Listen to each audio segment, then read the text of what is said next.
there, this is fourth lecture of Geography chapter Resources and Development. इस lecture में हम बात करेंगे लैंड रिसोर्स के बारे में। तो फिर आइए लेट्स स्टार्ट द टॉपिक।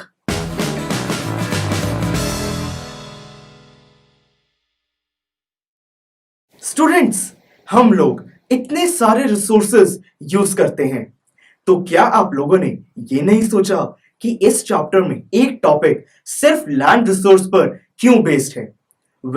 क्योंकि लैंड रिसोर्स सबसे ज्यादा इंपॉर्टेंट है। हम लोग लैंड पर रहते हैं, अपनी सारी इकोनॉमिक एक्टिविटीज लैंड पर करते हैं। हम लैंड रिसोर्स को अलग अलग तरीकों से यूज करते हैं, इसीलिए ये सबसे ज्यादा इंपॉर्टेंट है। क्योंकि लैंड रिसोर्स फाइनाइट है, लिमिटेड है, इसीलिए इसको केयरफुली यूज करना बहुत इंपॉर्टेंट है। इंडिया में अराउंड 43% लैंड प्लेन रीजन है, 30% लैंड माउंटेनियस है और 27% प्लेटो रीजन है, यानी कि हाई लेवल ग्राउंड्स हैं। क्या आप जानते हैं कि इंडिया का total geographical area 3.28 million square kilometre है, पर यह सिर्फ 93% डेटा है, क्योंकि कुछ एरियाज का अभी तक सर्वे नहीं किया गया है। सर, वो कौन से एरियाज हैं जिनका सर्वे नहीं किया गया है और ऐसा क्यों? अरुणाचल प्रदेश और जम्मू एंड कश्मीर के बहुत सारे रीजन्स डिस्प्यूटेड हैं, जिसकी वजह से उनका एग्जैक्ट सर्वे अभी तक नहीं किया गया है। इसीलिए हमारे पास वो 7% डेटा नहीं है। पूरे कंट्री में जितनी लैंड को क्रॉप्स उगाने के लिए यूज किया जाता है, उसको हम नेट सोन एरिया कहते हैं।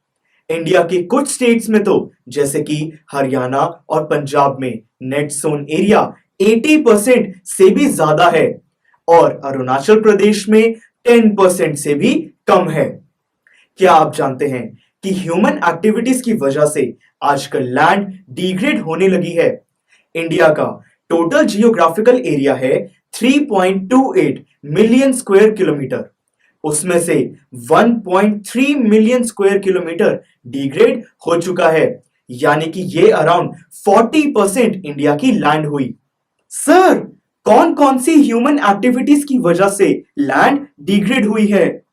लैंड डिग्रेडेशन के अलग अलग रीजंस हैं।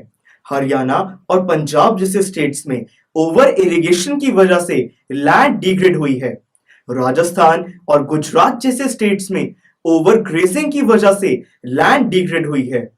छत्तीसगढ़ और झारखंड जैसे स्टेट्स में ओवर माइनिंग की वजह से लैंड डिग्रेड हुई है।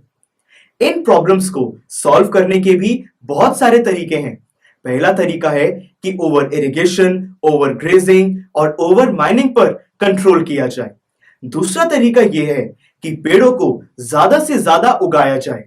और तीसरा तरीका है कि जो वेस्ट लैंड है उसको प्रॉपरली मैनेज किया जाए। इन तरीकों से जो लैंड है उसको वापस यूजेबल फॉर्म में लाया जा सकता है। This was all about this lecture. Now I have a question for you. हमने कुछ टाइम पहले ही ये पढ़ा था कि इंडिया में जो नेट सोन एरिया है वो अरुणाचल प्रदेश में 10% से भी कम है। आप इंडिया का जियोग्राफिकल मैप देखिए और उसमें अरुणाचल प्रदेश को देखिए। आपको जियोग्राफिकल मैप देखते ही यह समझ आ जाएगा कि वहां पर नेट सोन एरिया 10% से भी कम क्यों है। वो रीजन ढूंढिए और इस वीडियो के नीचे कमेंट्स में मुझे बताइए। नेक्स्ट लेक्चर में हम सॉइल रिसोर्स के बारे में बात करेंगे। To go to the next lecture of this chapter, just click here. Thank you for watching and have a good day.